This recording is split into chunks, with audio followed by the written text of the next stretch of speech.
사도행전 2장 36절부터 41절 말씀 제가 한 절 읽고 여러분들이 한 절 읽고 교독하시겠습니다. 사도행전 2장 36절부터 41절.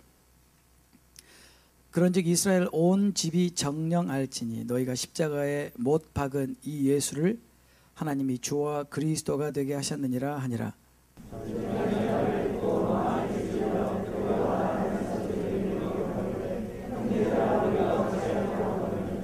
베드로가 가로되 너희가 회개하여 각각 예수 그리스도의 이름으로 세례를 받고 죄 사함을 얻으라. 그리하면 성령을 선물로 받으리니.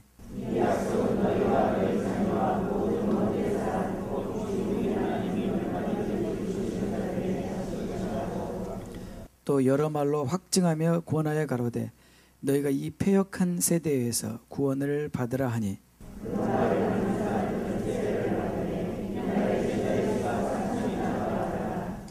아멘. 기도하겠습니다. 주님, 우리의 지혜로는 하나님의 진리의 말씀을 이해할 수도 깨달을 수도 없는 것을 인정합니다. 오직 이 시간 진리의 성령이 오셔서 우리를 깨우쳐 주시옵소서.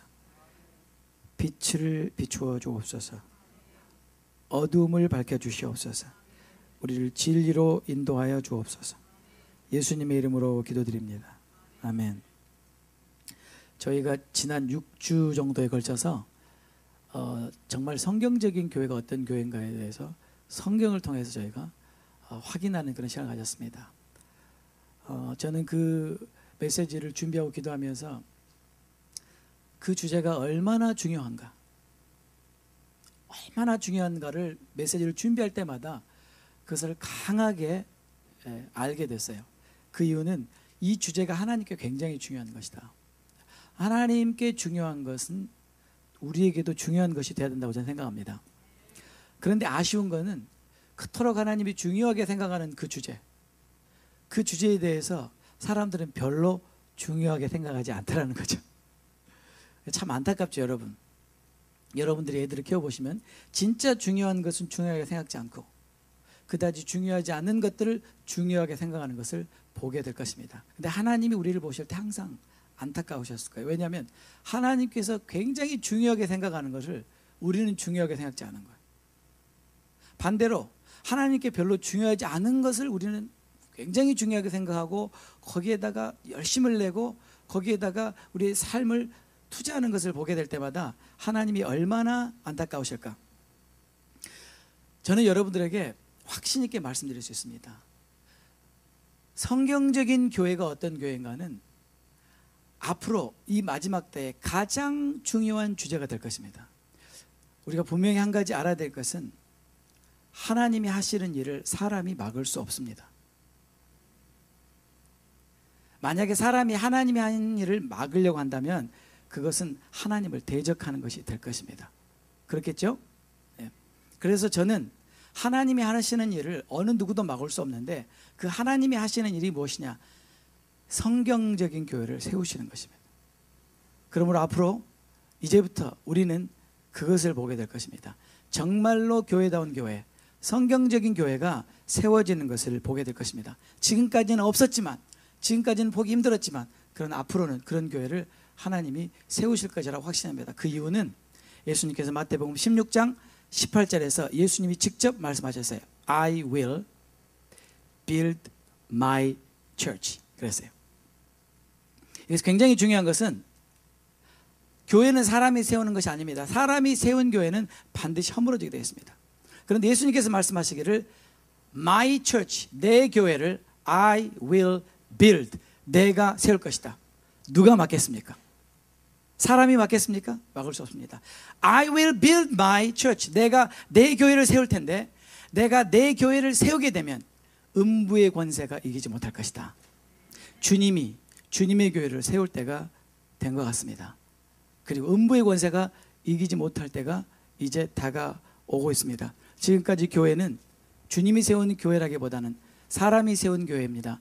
인본주의로 세운 교회입니다. 그렇기 때문에 교회는 끊임없이 이 세상 영향력 아래 또 그 마귀의 구설수 아래 그렇게 고통을 당했습니다. 그러나 이제 우리는 교회다운 교회를 볼 때가 됐다고 저는 그렇게 생각합니다. 또 사랑과 진리교회도 그렇게 되기를 우리가 기도해야 됩니다. 여러분, 오늘 제가 이제 오늘부터 전하고자 하는 말씀은 참 또 대단히 중요한 말씀인데, 그건 뭐냐면 이제 성경이 교회를 뭐라고 말하는가, 성경적인 교회에 대해서 살펴봤는데, 교회를 이루고 있는 구성원은 사람들입니다. 그렇죠?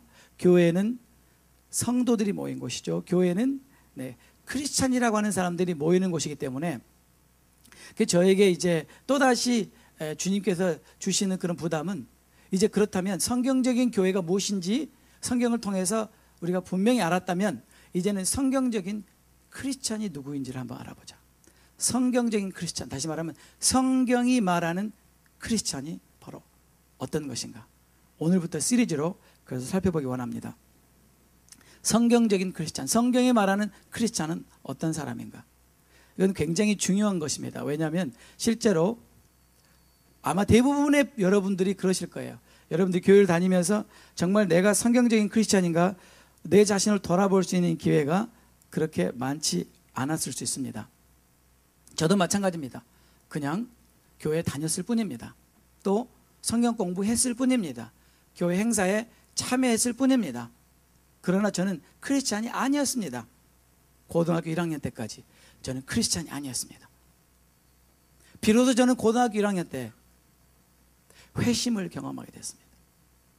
그리고 비로소 저는 크리스찬이 됐습니다. 문제는 오늘날 교회 안에 크리스찬이 아닌 사람들이 많이 있다고 하는 것입니다.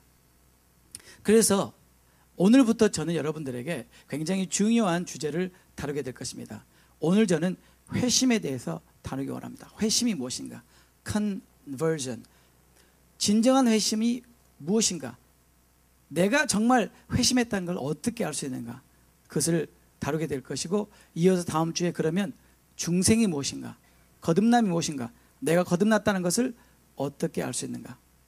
이런 것들은 굉장히 중요한 주제들인데, 그러나 중요함에도 불구하고 우리가 다 안다고 가정하고, 이것은 누구나 이미 경험했다고 우리가 생각하고 지나가 버리는 그런 주제들인데, 알고 보면 그렇지 않은 주제들 중에 하나이기 때문입니다.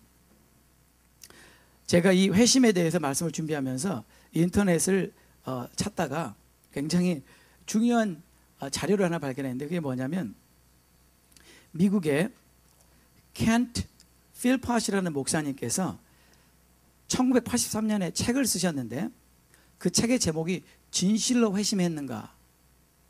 근데 이 책이 번역이 돼서 올해 출판이 됐더군요. 83년에 쓴 책을 세월이 많이 지나서 번역이 됐어요. 왜 그럴까? 어쩌면 하나님께서 오늘 교회 안에 이 주제를 다시 한번 강조하시기 원하시기 때문에 그런 것이 아닌가, 그런 생각을 해봅니다. 책의 제목이 진실로 회심했는가. 여러분들이 혹시 필요하시면 이 책을 구입해 보셔도 좋을 것 같아요. 이 책에 이분은 이렇게 말했습니다. 교회 다닌다고, 영접기도 따라했다고 다 거듭난 것은 아니다. 많은 사람들이 자기는 거듭난 그리스도인이라고 생각하지만 사실 그들은 단지 교회에 다니는 것뿐이다. 기독교적 원리들을 받아들이거나 교회의 일상적 활동들에 참여하는 것이 회심을 체험한 것은 아니다. 존이라는 사람은 자기가 여전히 예수님을 믿는다고 말했다. 그는 12살 때 교회 수련회에서 그리스도인이 되었다고 했다. 그는 세례를 받았고 일주일에 적어도 2번은 교회에 출석했다. 그의 행동을 보면 그는 모범적인 그리스도인처럼 보였다. 심지어 목회자의 길을 걸을까 하는 생각까지 한 적이 있었다. 하지만 언젠가부터 그는 기독교의 모든 것의 실증을 느끼고 그리스도인의 길을 중단했다. 그는 그동안 단지 기독교 교리와 행동의 표준에 따랐을 뿐이다. 그는 예수님을 위대한 영적 선생으로 존경했을 뿐이었다. 그는 회심하지 못했던 것이다. 호세라는 사람이 있었습니다. 호세는 교도소에서 복역하고 있었습니다. 그는 기독교 신앙을 가진 자기가 어찌하여 이 꼴이 되었는지 의아해했다. 나는 그와 대화를 나눈 후 그의 문제가 무엇인지 알게 되었다. 그는 예수님이 왜 십자가에서 돌아가셨는지 몰랐고 자기가 죄사함을 받았다는 확신이 없었다. 그는 기도하지도 않았고 성경을 읽지도 않았다. 그러면서도 자신은 성령 세례를 받았다고 주장했다. 그는 속고 있었던 것이다. 나는 30년 동안 목회를 해오면서 이와 같은 사람들을 많이 만났다. 이런 사람들은 대개 교회에서 성장하면서 세례를 받았거나 교회 수련회에 참석했거나 신앙을 공개적으로 고백했거나 제자 훈련반을 수강했다. 회심하지 못하고 단지 기독교화된 사람들, 영어로 Christianization, 기독교화된 사람들은 결국 그들의 영적 갈증을 해소하기 위해 기독교가 아닌 다른 것을 찾는 경향을 보이기도 한다. 하지만 대부분의 경우 사람들은 기독교화가 회심이라고 착각한다. 내가 이런 말을 하니까 혹자는 이렇게 말할지도 모르겠다. 목사님, 회심을 너무 어렵게 생각하시는군요. 목사님은 자기가 그리스도인이라고 말하는 사람에게 너무 많은 것을 요구하십니다. 다른 종교나 철학을 신봉하지 않고 하나님과 예수님과 성경을 믿으면서 때때로 교회에 출석하고 착하게 살면 충분한 것 아닙니까? 그러나 성경이 말하는 그리스도인이 어떤 사람인지 잘 보면 그것만으로는 충분하지 않다는 것이 쉽게 드러난다. 참된 기독교는 죄가 우리와 하나님 사이를 갈라놓았고 예수 그리스도께서 주인, Lord, 주인이요 구세주, Savior라는 확신에서 시작된다. 일단 하나님께서 우리 눈을 뜨게 하셔서 이런 확신을 갖게 해주시면 우리는 우리가 통제할 수 없는 방법으로 거듭나게 된다. 이렇게 거듭난 사람은 그리스도의 장성한 분량까지 성장하는 평생의 과정에 첫 걸음을 내디딘 것이다. 회심은 첫 걸음에 불과한 것입니다. 비록 완전하지는 않지만 그의 거듭남을 입증하는 나름대로의 증거가 처음부터 있게 된다. 성경에 나오는 회심한 사람들, 즉 마태, 삭개오, 바울 같은 사람들에게서는 이런 증거가 나타났다. 회심에 대한 그리스도인들의 일반적인 통념은 예배 중에 설교단 앞으로 나오고 영접 기도를 드리고 세례를 받고 그리스도인처럼 행동하겠다고 결심하면 회심이 일어난다는 것이다. 그러나 이런 것들은 회심을 일으키기보다는 기독교화의 표시일 뿐이다. 성경은 이런 것들을 회심의 증거로 보는 견해를 지지하지 않는다. 기독교화는 강력한 망상이다. 이것에 사로잡힌 사람들은 자기가 천국을 향해 순항하고 있다고 착각한다. 이 잃어버린 의인들을 청교도 설교자 조나단 디킨슨의 말을 빌려 표현하자면 지옥 바로 옆에서 잠을 자고 있다. 혹시 당신은 단지 교회 다니면서 거듭났다고 착각하고 있는가? 어서 빨리 착각해서 깨어나라. 그렇지 않으면 장차 예수께서 내가 너를 도무지 알지 못하니 내게서 떠나가라 라는 말씀을 듣게 될 것이다. 근데 여러분 가운데 이 말을 들으면서 여러분 자신에게 해당되지 않는다고 마음속에서 고개를 흔드는 사람도 있을 것입니다. 그러나 지난주 금요일 날 금요 예배에 참석하신 분들은 우리 필립 노 집사님의 간증을 들으셨을 것입니다. 그분이 파리에 여행을 갔을 때에 데이빗 캐더린 그 연주 여행에 같이 가족이 함께 동참해서 파리 여행을 갔을 때 어느 박물관을 들어가게 되셨고 그 박물관 안에 있는 벽화를 보게 되셨습니다. 그 벽화는 최후의 심판이라는 벽화였습니다. 예수님 좌우에 제자들과 성자들이 있었고 천사들이 있었고 그리고 예수님 발밑에 미가엘의 천사장이 저울을 들고 사람들의 행위를 달아보고 있었습니다. 그리고 계시록에 말한 그대로 그 사람들의 행위가 하나님은 행위대로 심판하시기 때문에 행위가 미치지 못했을 때에 왼편으로 가라 away from me 그러면서 지옥에 떨어지는 것과 그리고 하나님께 인정받은 사람들 오른편에 서서 창세전부터 예비한 아버지의 나라를 상속하는 그 벽화를 보셨다고 합니다. 그리고 그 벽화를 보신 다음에 그날 밤에 우리 집사님은 환상을 보시게 됐습니다. 잠을 잔 것이 아니고 오픈 비전을 보신 것입니다. 그런데 그 환상은 너무나 충격적인 것이었습니다. 이 환상이 얼마나 충격적이었던지 집사님이 잠을 한숨도 잘 수가 없었고 아무 말도 할 수 없었다고 합니다. 그 여자 부인 집사님 말하기를 도대체 남편에게 무슨 일이 일어난지 알 수 없지만 남편이 말도 하지 않고 너무나 무거워 보였다. 그런데 이틀째 되는 날 똑같은 환상을 또 보게 됐습니다. 우리 집사님은 말할 수 없는 번민에 빠지게 됐습니다. 왜냐하면 그 환상의 내용이 너무 충격적인 것이기 때문입니다. 제가 이 말씀을 여러분들에게 전해드리는 이유는 이것이 여러분에게 마지막 기회가 될지도 모른다는 생각 때문에 전해드립니다.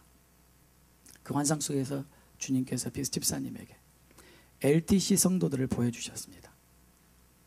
그런데 그 성도들 가운데 지옥으로 떨어지는 성도들을 직접 보여주셨습니다. 그 얼굴을 분명하게 보여주셨습니다. 그리고 그들이 왜 지옥에 가는지 이유를 알게 해주셨고,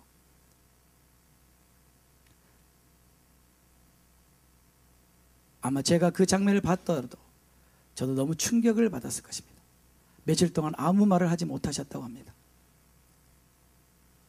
이 일을 어떻게 하면 좋을까?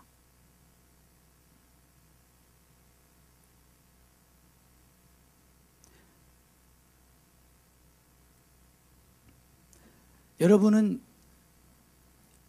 천국에 갈 자신이 있다고 장담하고 그렇게 착각하며 사는데, 주님은 우리 사랑과 진리교회의 실상을 보여주시고는 말씀하시기를 이 가운데 지옥으로 빨려가는 사람들이 있다. 그 중에 한 부부를 설명을 해주시더군요. 남편이 부인의 머리카락을 좀 더 리얼하게 표현하자면 머리채를 당겨가지고 혼자 지옥 가기 아까우니까 같이 끌고 가더라. 근데 그 두 사람의 얼굴을 정확하게 보셨답니다. 충격적인 거는 그 사람이 겉으로 보기엔 너무 괜찮은 사람처럼, 너무 인격적인 사람처럼, 겉으로 보기에는 저 사람이 어떻게 그럴 수 있을까, 너무 좋은 사람으로 보였던 사람이었기 때문에 더 충격이었다. 여러분, 하나님은요 우리를 외모로 보지 않으세요. 하나님은요 우리의 마음 중심을 보세요. 하나님을 속일 수 없습니다. 우리는 하나님 앞에 그 영적인 실체가 적나라하게 드러나는 것입니다. 이 집사님이 너무 고통 가운데 번민하다가 하나님 왜 나에게 이걸 보여주셨을까? 그런데 갔다 오셔서 그 주간에 제가 설교를 듣고 확증을 얻었다고 합니다. 아, 내가 이것을 교인들에게 전해야 되겠다. 그리고는 저를 만나서 그 이야기를 해주시길래 제가 그랬어요. 집사님이 전하셔야 됩니다. 하나님께서 왜 보여주셨겠습니까? 단 한 사람이라도 구원하시기 위해서 보여주신 것이 아니겠습니까? 왜냐하면 우리 사랑과 진리 교인들은 다들 죽으면 천국 간다고 그렇게 착각하고 있을지도 모르지 않습니까? 그래서 제가 다시 한번 컨펌을 드렸습니다. 전하셔야 됩니다. 지난 금요일 날 전하셨어요. 네. 저도 이런 얘기를 전하는 거 쉽지가 않은데요. 여러분, 지옥은요 한 번 들어가면 결코 나올 수 없는 곳입니다.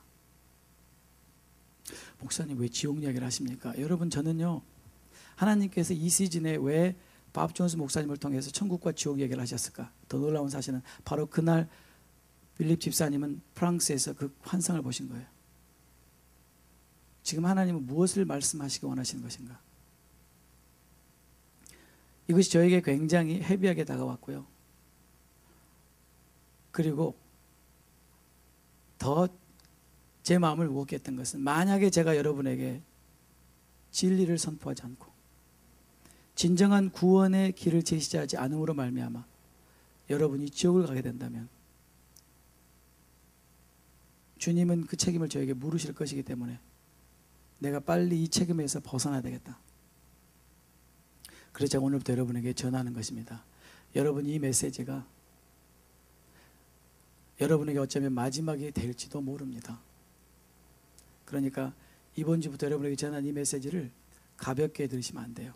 저는 확신합니다. 이 가운데 바로 집사님이 보신 지옥에 가는 사람이 있다는 걸 저는 확신합니다. 저는 집사님이 그 말씀하실 때 직감으로 알았습니다. 주님께서 저에게 깨달음을 주신 게 있기 때문에. 오늘 여러분에게 전한 이 말씀을 잘 들으시고 하나님을 우습게 보시지 마시고 지옥을 우습게 보시지 마시고 지난주에 말씀드린 것처럼 여러분 두렵고 떨림으로 여러분의 구원을 이루어 가시길 부탁드립니다. 회심이 무엇입니까? 회심은 영어로 conversion이라고 합니다. conversion, 마음을 돌이킨다는 뜻이죠. 회심이란 한 인간이 자신의 죄로부터 돌아서서 믿음 안에서 하나님을 향하기로 결단하는 것입니다. 다시 말하면 회심은 회개와 믿음을 통하여 일어나는 우리의 심령의 방향 전환입니다. 방향 전환입니다. 회심은 change of direction입니다. 회심은 방향 전환입니다. 우리의 마음을 더 이상 죄로 향하던 것으로부터 돌이켜서 하나님께로 향하는 것입니다. 중요한 것은 세상 사람들이 말하는 회심이 아니라 성경이 말하는 회심은 어디로부터 돌이켜서 어디로 향하는가가 아주 중요합니다. 회심은 죄로부터 여러분의 마음을 돌이키는 것입니다. 그리고 하나님께로부터 향하는 것입니다. 이것이 회심입니다. 그러면 이 회심에 대해서 오늘 성경 말씀이 뭐라고 말하는지 한번 살펴보겠습니다. 36절에 그런즉 이스라엘 온 집이 정녕 알지니 너희가 십자가에 못 박은 이 예수를 하나님이 주와 그리스도가 되게 하셨느니라. 진정한 회심을 경험하기 위해서 우리는 반드시 진리를 들어야만 합니다. 진정한 진리를 듣지 않고는 진정한 회심은 불가능합니다. 제가 여기서 말하는 진정한 진리라는 것은 성경이 말하는 진리 그대로입니다. 100% 진리 그대로입니다. 타협한 진리가 아니라, 희석된 진리가 아니라 성경이 말하는 100% 순도 그대로의 진리가 반드시 선포될 때만 우리는 그 진리로부터 진정한 회심을 경험할 수 있습니다. 다시 말하면 여러분이 지금까지 진정한 진리를 들어본 적이 없다면 여러분 진정한 회심한 적이 없습니다. 진정한 진리는 오늘 베드로가 외친 것입니다. 너희 죄가 예수를 십자가에 못 박았다. 이것은 무슨 뜻이냐면요, 우리가 예수님을 영접할 때, 우리가 기독교를 믿을 때 일반적으로 우리는 죄라고 말합니다. 죄, 일반적인 죄를 말합니다. 다시 말하면 우리 모두의 죄가 예수님을 십자가에 못 박았다. 이것은 일반적인 진리고 일반적인 사실입니다. 그것은 나하고는 아무 상관이 없습니다. 이 일반적인 진리가 나의 진리가 될 때 비로소 그것은 나에게 상관이 있는 것입니다. 무슨 말이냐면 우리의 죄가 예수님을 십자가에 못 박았습니다. 그것과 내 죄가 예수님을 십자가에 못 박았습니다. 이거는 완전히 다른 것입니다. 여러분이 그런 진리를 들은 적이 있습니까? 바로 당신의 죄가 예수님을 십자가에 못 박았습니다. 다른 사람들의 죄하고 상관없이 나의 죄가, 내 죄 하나만으로도 예수님을 십자가에 못 박기에 충분했습니다. 내가 바로 그 장본입니다 라는 진리를 들은 적이 있습니까? 저는 요즘에 우리 린지와 데니엘 안에 일어나는 심상치 않은 일들을 보고 하나님께서 무슨 일을 행하시는가, 또 우리 유스그룹 안에 무슨 일을 행하는가 참 의아스러운 것이 있습니다. 그게 뭐냐면 요즘 들어 그 아이들의 대화를 가만히 들어보면 죄에 대한 이야기를 하는 거예요. 그러면서 죄에 대해서 굉장히 신중하게 이야기하고 민감하게 이야기하는 걸 들었습니다. 제 딸이 저에게 찾아와서 그럽니다. 아빠, 나는 아무리 생각해도 천국을 못 갈 것 같아. 왜 그렇게 생각하냐? 나는 예수님을 사랑하지 않는 것 같아요. 그걸 어떻게 하느냐? 내가 예수님을 사랑하지 않는 것을 내가 어떻게 하냐면요, 내가 계속 죄를 짓고 있어요. 내가 예수님을 사랑한다면 죄를 짓지 않을 텐데. 그러면서 데니엘과 대화를 나누는데 심상치 않은 대화들을 나누는 걸 들었어요. 그 중에 하나가 제 아들이 국민학교 5학년 때 주일학교 수련회를 갔어요. 수련회를 갔는데 그 수련회에서 굉장한 은혜를 받은 것 같아요. 그때 주님께서 우리 아들에게 비전을 보여주신 게 있어요. 환상을 보여주신 거 있어요. 근데 그 비전의 내용은 이런 것입니다. 간단하게 말해서 우리 아들이 그 환상 속에서 로마의 군병 중에 하나로 등장합니다. 그래서 그가 이 죄인이 누군지 모르지만 이 죄인을 아주 잔인하게 채찍으로 때리고 발로 차고 조롱하고 핍박하는 그 장본이 자기 자신이었습니다. 자기가 그렇게 하고 있었습니다. 환상 속에서. 그런데 나중에 알고 보니까 그 대상이 예수님이었다는 것을 깨달았습니다. 그가 예수님을 십자가에 못 박았다는 걸 깨달았습니다. 그리고 그는 그때 엄청난 회개를 했다고 하는 그런 내용이었습니다. 여러분, 십자가의 진리가, 예수 그리스도가 십자가에 죽은 사건이 나의 죄하고 상관이 없다면 그분은 나하고 상관이 없는 것입니다. 여러분, 오늘 진리를 들으십시오. 베드로가 말하기를 너희 죄가, 다른 사람의 죄가 아니라 it is your sin, 나의 죄가 예수님을 십자가에 못 박았어요. 내 죄가 어떤 죄인데요? 예수님을 알기 전에 지었던 수많은 죄들, 그리고 내가 예수님을 믿고 용서함을 받았다고 믿은 다음에, 예수를 믿은 다음에 얼마나 많은 죄를 지었습니까? 여러분, 교회 다닌 다음에 얼마나 많은 죄를 지었습니까? 여러분, 제가 충격적인 사실은 사람들이 지옥에 가는 이유가 다른 이유가 아니에요. 여러분이 생각할 때 어떻게 그런 죄로 지옥을 갈까 생각하는 죄 때문에 지옥에 갑니다. 여러분, 잘 들으시기 바랍니다.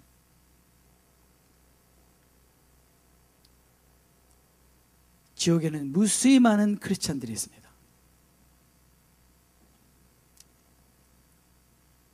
어떻게 하냐면요, 첫째는 성경의 모든 역사가 그걸 증명하고 있고요, 두 번째는요,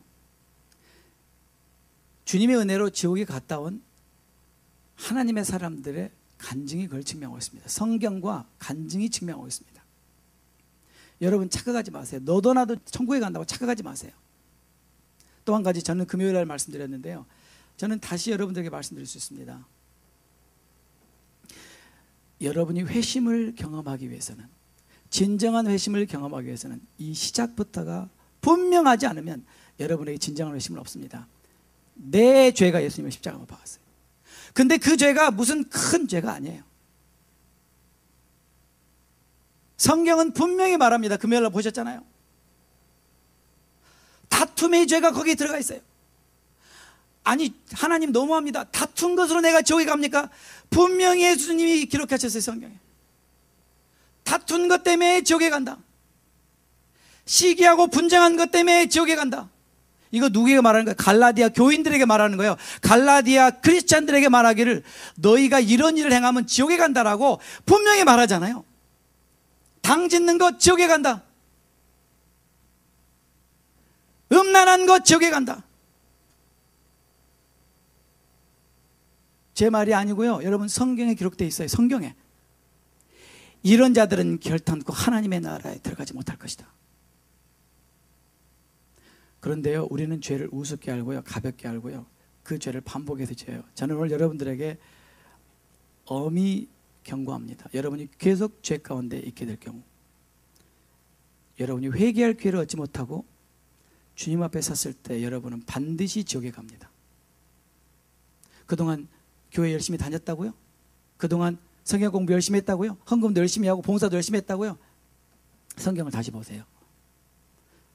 중요한 것은 마지막 순간입니다.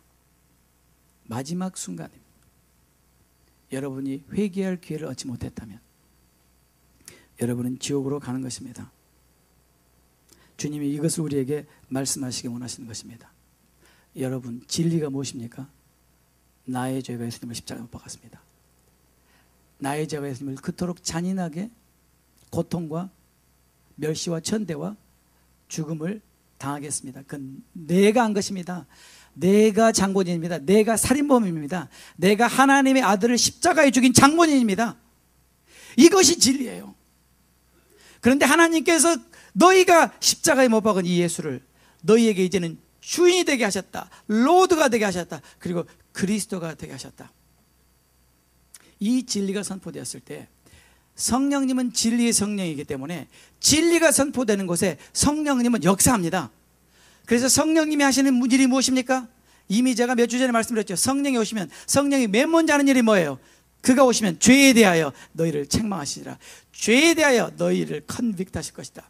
진리가 선포될 때 성령이 일하시면 즉각적으로 오는 것은 찔림입니다. 죄에 대한 찔림입니다. 마음이 철렁 내려앉습니다. 이 일을 어찌하면 좋을까? 내가 예수님을 십자가에 못 박았구나. 이것이 너무나 자연스러운 반응이에요. 이것이 회심의 시작이에요. 여러분 안에 이런 경험이 없다면 여러분 회심하는 것이 아닙니다. 이들은 소리쳐 말합니다. What shall we do? What should we do? 우리가 무엇을 해야지? 그러면 바로 이 죄와 저주 가운데서 구원을 얻을 수 있는가? 부르짖게 돼 있어요. 부르짖게 돼 있어요. 여러분, 가끔 여러분 도움이 되는 게 뭐냐면요, 지옥에 갔다 온 사람들의 그 간증을 읽는 게 도움이 돼요. 가끔은. 자주는 아니더라도. 그런데 지옥에 갔다 온 사람들 얘기를 들어보면 크리스찬들이 왜 지옥에 갔는지 이유를 주님이 설명해 주신 걸 들어보면요, 가히 기가 막힐 정도입니다. 그들은 천국에 갈 것이라고 장담하고 주님 앞에 섰는데 주님은 나는 너를 알지 못한다. 그렇게 말씀하시는 것을 그때 들었을 때 그건 돌이킬 수 없는 것입니다. It's too late. 무슨 뜻입니까? 회심은요, 진정한 진리를 들었을 때에 그 진리에 대해서 우리는 반응하게 되는 것입니다. 성령은 그 진리로 말미암아 우리 마음에 찔림을 주시고 우리 마음은 털컹 주저앉으면서 내가 바로 그 장본인이구나, 내 죄가 예수님을 십자가에 못 박았구나를 그것을 분명히 알게 되면서 우리는 즉각적으로 부르짖게 됩니다. 어떻게 해야 됩니까? 내가 어떻게 해야 됩니까? 여러분 안에 이런 호소가 있었습니까? 여러분이 진짜로 내가 바로 그 장본인이요, 내가 예수님을 죽인 살인범이라는 그 엄청난 깨달음이 없이는 절대 여러분 마음속에 그런 것이 찾아오지 않아요. 절대로. 오히려 정당화합니다. 뭐 나만 죄인입니까, 주님? 뭐 저만 잘못했습니까? 이건 성령께서 역사하시는 게 아니에요. 여러분, 성령이 역사하시면 다른 사람의 죄가 생각나지 않아요.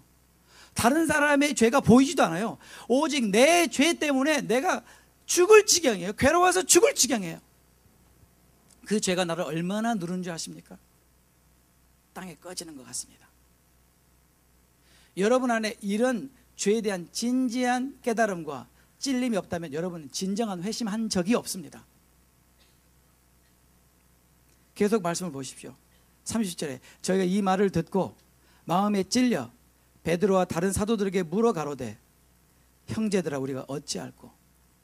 형제들아 우리가 어찌할꼬? 여러분, 우리 안에 이러한 간절한 부르짖음이 있어야 됩니다.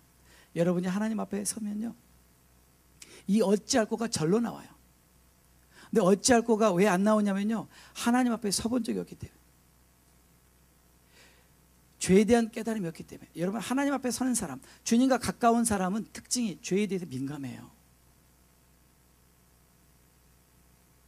그게 그렇게 될 수밖에 없습니다. 그래서 결국은 베드로가 가르쳐줍니다. 그 앤서가 여기 나옵니다. 너희가 회개하여 각각 예수 그리스도 이름으로 세례를 받고 죄 사함을 얻으라. 그리하면 성령을 선물로 받으리니. 이 38절 말씀이 바로 진정한 회심의 정의입니다. 여러분, 이 말씀을 외우시기 바랍니다. 사도행전 2장 38절 말씀은 회심의 가장 중요한 세 가지 요소를 담고 있습니다. 첫째, 회개입니다. 회심이 회개는 아닙니다. 그러나 회심은 회개를 포함하고 있습니다. 회심은 반드시 회개로 시작합니다. 회개가 무엇입니까? 죄에서 돌이키는 것입니다. 죄에서 돌이키기 위해서는 자기가 죄인이라는 것을 분명히 깨달아야 됩니다. 그러므로 죄에 대한 깨달음과 죄에 대해서 돌이키는 것, 그것을 우리가 회개라고 말합니다. 그러면 회개하고 내가 이 죄를 주님 앞에 고백하고 그리고 난 다음에 어떻게 됩니까? 죄의 사함을 얻게 됩니다. 죄의 사함을 얻으라. 회개의 목적은 죄의 사함을 받기 위한 것입니다. 죄의 사함이 없는 회개는 아무런 의미가 없겠죠. 왜요? 죄의 사함을 받지 못하면 내가 회개하나 안 하나 똑같기 때문에 내가 회개하는 목적은 죄의 사함을 받기 위한 것이에요.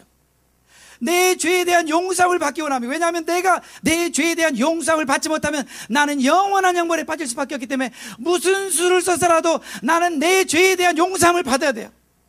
무슨 수를 써서라도. 여러분 그런 경험이 없겠지만 만약에 여러분의 어떤 죄가 여러분을 사형역에 해당한다고 생각해 봐요. 여러분이 사형의 온도를 받았다고 생각해 봐요. 여러분은 그 피해자에게 무슨 수를 써서라도 그 죄의 용서를 받고 싶지 않겠어요? 여러분 가진 걸 다 줘서라도 내 죄를 용서해 달라고 그렇게 애원하지 않겠어요? 왜요? 그 형벌만은 피하고 싶을 테니까. 여러분이 정말 여러분의 죄가 어떤 죄인 걸 안다면, 여러분의 죄가 영원한 저 형벌에 들어가는 그 죄인 걸 안다면, 여러분 무슨 수를 써서라도 그 죄의 용서를 받고 싶어서 발버둥을 치게 될 거예요. 발버둥을. 그런데 그렇지 않잖아요. 왜요? 그걸 모르기 때문에. 그래서 여러분 회심은요, 반드시 회개가 들어가야 합니다. 그리고 그 회개의 결과는 언제나 죄 용서입니다. 진정한 회개는 진정한 죄 사함을 가져옵니다. 여러분이 애통하게 됩니다. 여러분이, 어떤 사람들은 바닥을 댕굴댕굴 디우면서 애원합니다. 하나님께 용서해 달라고. 어떤 분이 그러더라고요. 기독교는 참 쉽다고. 왜요? 한 주 동안 지을 죄 다 짓고 주일에 와서 I'm sorry Jesus. 그게 회개입니까? 천만의 말씀이요. 그리고 똑같은 죄를 짓습니다. 이것은 성령님을 모독하는 것입니다. 그것은 양심을 무뎌지게 하는 것입니다. 결국 더 이상 그 양심의 찔림을 받지 못하고 지옥으로 향하는 것입니다. 그것을 알고 계십니까?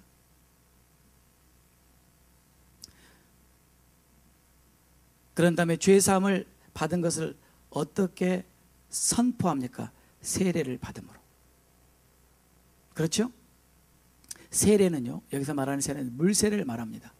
물세례는 내가 회개하고 죄사함을 얻었다는 것을 공적으로 declare, 선언하는 것입니다. 하나님 앞에서, 사람들 앞에서, 그리고 천사들 앞에서, 마귀와 그의 추종자 귀신들 앞에서 내가 내 모든 죄를 회개했고, 내가 그 죄에 대한 용서함을 받았고, 그리고 내가 하나님의 자녀가 됐다고 하는 것을 이 모든 피조물들 앞에서 declare, 공적으로 선언하는 것이라고 말씀드렸죠. 그죠? 알파에 오신 분들은 알죠? 자, 그렇게 하고 나면 그 다음에 하나님이 어떻게 하시냐면요, 너의 회개와 너의 죄사함이 옳은 것이다, 내가 받을 만한 것이다 라고 인정함으로 성령을 선물로 주십니다. 저는 여러분에게 회개의 세 가지 요소를 말씀드렸습니다. 이 세 가지 요소가 여러분의 삶에 없다면 여러분이 진정으로 회심하는 것이 아닙니다. 첫째, 진정한 회개가 있었는가? 둘째, 진정으로 죄사함을 받았는가? 셋째, 여러분들이 그 결과로서 성령을 선물로 받았는가? 이것이 회심의 3요소입니다. 여러분 이 말씀을 명심하시기 바랍니다. 이것이 바로 내적인 변화입니다. 회심이 내 안에서 일어나는 것입니다. 내적인 변화입니다. 그런데 신기하게 이 회심은 내적인 변화이지만, 그러나 이 변화는 결코 내적인 변화로 끝나지 않고 이것은 외적인 열매로 나타나기 시작합니다. 외적인 열매로 드러나기 시작합니다. 그러므로 회심은 안에서 시작되지만 밖으로 계속해서 그 증거를 나타내는 것이 진정한 회심입니다. 그것을 어떻게 알 수 있습니까? 40절에 또 여러 말로 확증하며 권하여 가로되 너희가 이 패역한 세대에서 구원을 받으라. 너희가 이 패역한 세대에서 구원을 받으라. 여러분, 회심은 죄에서 돌아서서 하나님을 향하여 방향 전환하는 것입니다. 그렇죠? 그 다음에 그 방향을 향하여 이제 내가 첫 걸음을 내딛는 것입니다. 이것은 시작입니다. 회심은 여러분들이 주님과 동행하는 그 여정의 시작에 불과합니다. 시작. It's just the beginning, the first step. 그러면 내가 내딛었으면 거기에 멈춰 있는 것이 아니라 계속 그곳을 향해서 걸어가는 것이 회심의 연속입니다. 그것을 뭐라고 말했냐면, 너희가 이 패역한 세대에서 계속해서 구원을 받으라. Be saved and keeping saved from this wicked, corrupt generation. 너희가 이 세상, 이 세대에서 계속해서 너희 자신을 정결케 하고 깨끗해 함으로 계속해서 구원을 받아서 그 방향을 향하여 하나님께로 계속 나아가라. 이것이 회심한 자가 지속적으로 수행하게 되는 삶의 방향이라는 것입니다. 그러므로 내가 회심했다는 걸 어떻게 알 수 있습니까? 회심은 반드시 외적인 열매를 맺게 되어 있습니다. 회심은 내적인 변화로 끝나는 것이 아니라 외적인 열매를 가져오게 됐습니다. 그 예를 여러분 제가 성경에서 한번 들어보겠습니다.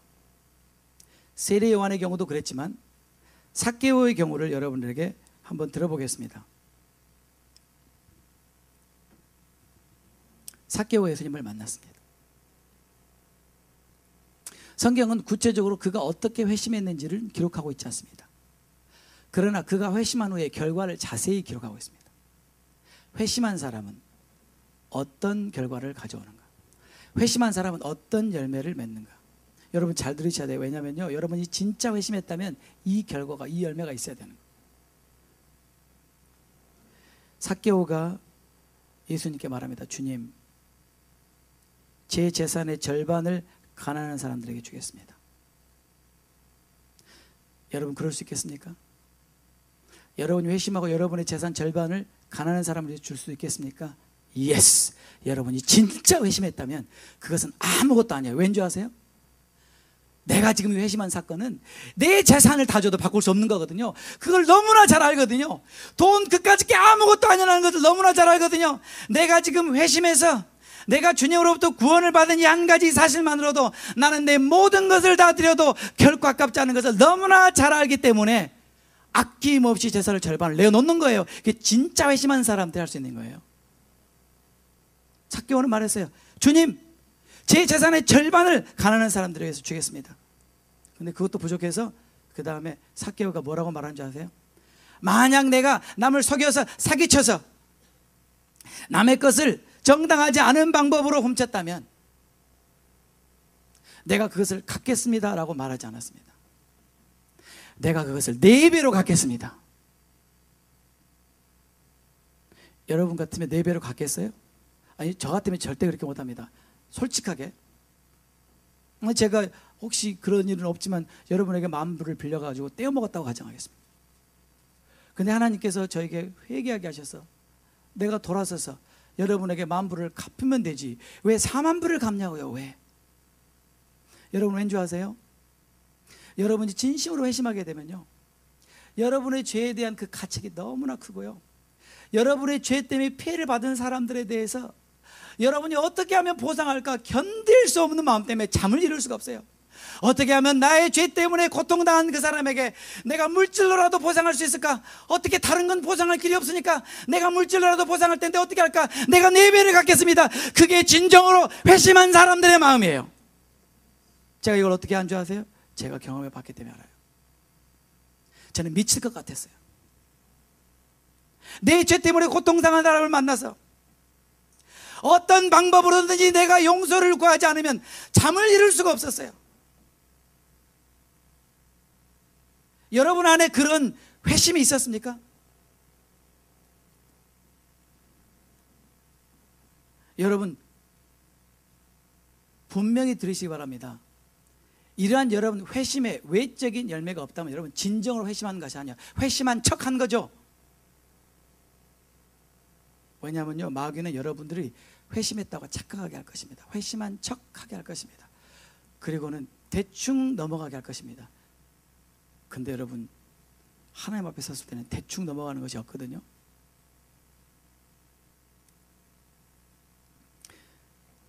회심은 또한 하나님이 주도하시고 사람이 반응하는, 하나님과 사람이 함께 일하는 놀라운 신비적인 역사입니다.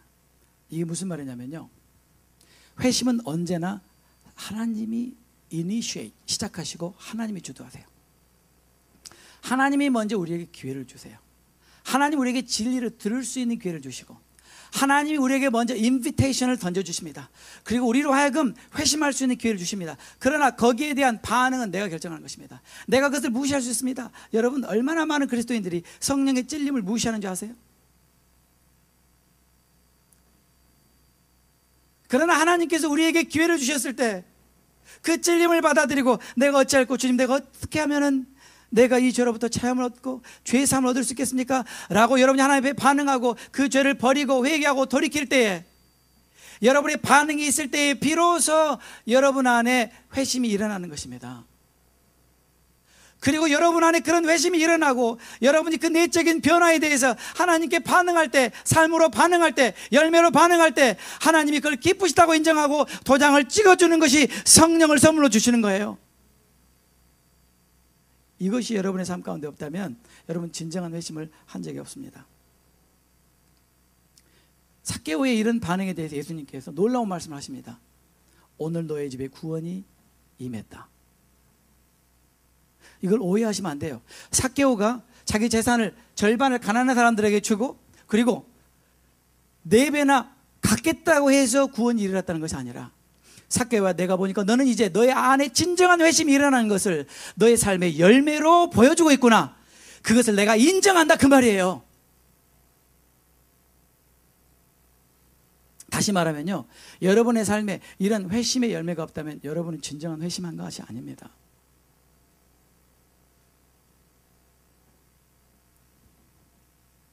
제가 오늘 여러분들에게 왜 이렇게 심각하게 말씀드리냐면요, 제가 빌립 집사님의 간증을 듣고요, 지금 여기 앉아있는 사람들 중에 지옥에 가는 사람들이 있다.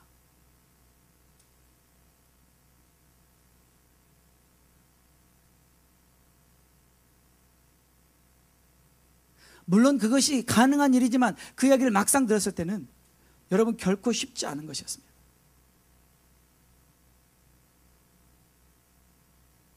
차마 그 사람이 누구인지 물어볼 수가 없었어요.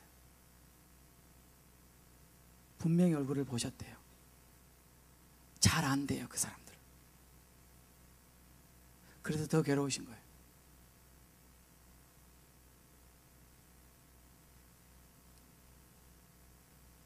하나님께서 왜 빌립 집사님을 사용하셔서 이것을 우리에게 전하실까? 여러분, 이분은요 2번 죽었다 살아나신 분이에요. 인생에서 무엇이 중요한지 아시는 분이에요. 이제 마지막 남은 인생을 오직 어떻게든지 하나님의 부르심에 합당하게 구원을 이루어가기 위해서 몸부림치는 분인 걸 제가 알기 때문에 하나님께서 이분에게 주신 그 환상이 저는 신빙성이 있다고 믿는 것입니다.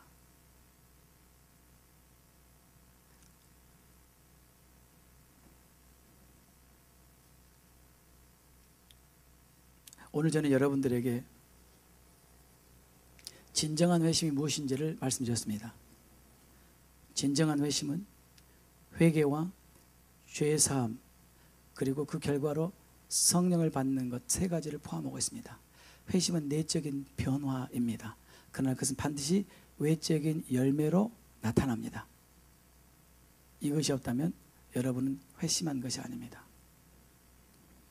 또 한 가지 여러분이 궁금한 게 있을 수 있습니다. 그러면은 정말로 진정한 회심을 경험을 하긴 했는데 그 다음에 죄를 지면 어떡합니까? 왜냐면요, 우리가 진정한 회심을 했다고 해서 죄를 짓지 않는다는 것은 아니기 때문입니다. 우리가 계속해서 이 패역한 세대로부터 구원을 받아가는 도중에 우리가 또 죄를 짓게 된다면 하나님은 거기에 대한 반드시 찔림을 주실 것입니다. 그 찔림이 있다는 것이 아직도 하나님이 여러분을 사랑하신다는 증거입니다. 그러나 그 찔림이 없어지는 날 여러분은 아십시오. 여러분은 더 이상 하나님께서 케어하는 대상이 아닙니다. 어떻게 아냐고요? 여러분이 성경에 보면 분명히 나와 있어요. 사망에 이르는 죄가 있다. 그 죄는 화인 맞은 양심과 같아서 성령의 찔림을 더 이상 받기를 거부하고 그 찔림을 무시하기 때문에 더 이상 성령께서 역사하지 않는 경우요, 그 상태에서는 결코 회개할 수가 없다. 성경에 It is impossible to repent. 그런 사람은 회개가 불가능하다. 그러므로 지옥을 가게 되니까 예수님께서 그런 사람을 위해서는 기도하지 말라 라고 말씀하신 것이 여러분이 잘 아는 히브리서의 말씀에 나옵니다. 저는 여러분들에게 이 말씀을 드리고 싶습니다. 이 켄트 필팟 목사님이 이렇게 말씀하셨어요. 선한 사람들, 교회 안에 선한 사람들이 있습니다. 교회 일에 열심인 사람들, 사랑이 많은 사람들 등이 스스로 그리스도인이라고 말했지만 결국에 그렇지 않은 것으로 판명되는 경우를 많이 본다. 이런 사람 중 일부는 십자가를 분명히 전하는 설교가 계속 반복되면 교회를 떠날 것이다. 이제 당신이 진실로 회심했는지 의심해보고 당신의 구원을 확증하라. 거짓 회심했다면 이제라도 당신의 죄의 유일한 해결책이신 예수께 나아가라. 우물쭈물할 시간이 없다. 더 늦기 전에 당신의 회심을 점검하라. 여러분, 우리 사랑과 지르기 모든 성도들이 이제 회심을 점검하실 때가 된 것 같습니다. 내가 정말로 회심했는가? 정말 내가 회심했고 그리고 계속해서 그 회심한 이후로 방향을 바꾸지 않고 잘 살고 있습니다. 하나님께 감사할 일입니다. 그런데 여러분 안에 진정한 회심이 없다면 이제부터 기도하십시오. 저에게 진정한 회심을 달라고, 진정한 회심을 경험하게 달라고. 여러분, 이것은 어쩌면 여러분에게 마지막 충고가 될지 모릅니다. 진정한 회심을 위해서 기도하십시오. 진정한 회심을 달라고 여러분이 부르짖으십시오. 그럴 때만 우리에게 소망이 있습니다. 다른 것 아니더군요. 결국 제가 지난 45년을 신앙생활하면서 깨달은 결론이 있는데요. 우리 인생 신앙생활하면서 가장 중요한 것은 회개더군요. 회개. 아무리 별짓을 다 해도, 아무리 선한 일을 많이 하고, 아무리 사람들에게 칭찬을 듣고 인정을 받고, 아무리 교회를 많이 세우고, 아무리 봉사를 많이 해도 회개하지 않으면 지옥 가더군요. 그래서 세례요한도 그랬고 예수님도 그랬어요. 회개하라, 천국이 가까웠느니라. 여러분, 저는요 처음에는 이 중요성을 잘 몰랐어요. 그런데 제가 주님을 더 깊이 알게 되면 알게 될수록 이것만큼 중요한 것이 없다는 걸 깨닫게 됐어요. 빌립 집사님은 저에게 그렇게 말씀하시더군요. 이번 경험을 통해서 본인이 깨달은 것은 내가 날마다 회개해야 되겠다. 내가 날마다 회개해야 되겠다. 여러분, 왠지 아세요? 여러분이 경험해 보셨잖아요. 그날 회개하지 않으면요 그 다음날 양심이 무뎌져 버려요. 회개가 잘 안 돼요. 일주일이 지나고 한 달이 지나면요 이미 여러분의 기억에서 사라지고 회개할 기회를 놓쳐버리는 것입니다. 그래서 우리는 매일 회개해야 됩니다. 그것만이 우리가 살 길입니다. 여러분, 제가 이런 메시지 전하는 거 쉽지 않습니다. 제가 이 메시지 즐거워서 여러분에게 전하는 것이 아닙니다. 제가 이 메시지를 전하지 않으면 제가 하나님 앞에 죄를 짓는 것이기 때문에 제가 여러분에게 이 메시지를 전할 수밖에 없습니다. 여러분, 명심하십시오. 진정한 회심이 없이는 진정한 구원은 없습니다. 진정한 회심이 여러분 삶에 이루어지도록 우리 모두가 기도했으면 좋겠습니다. 시간 다 같이 기도하겠습니다.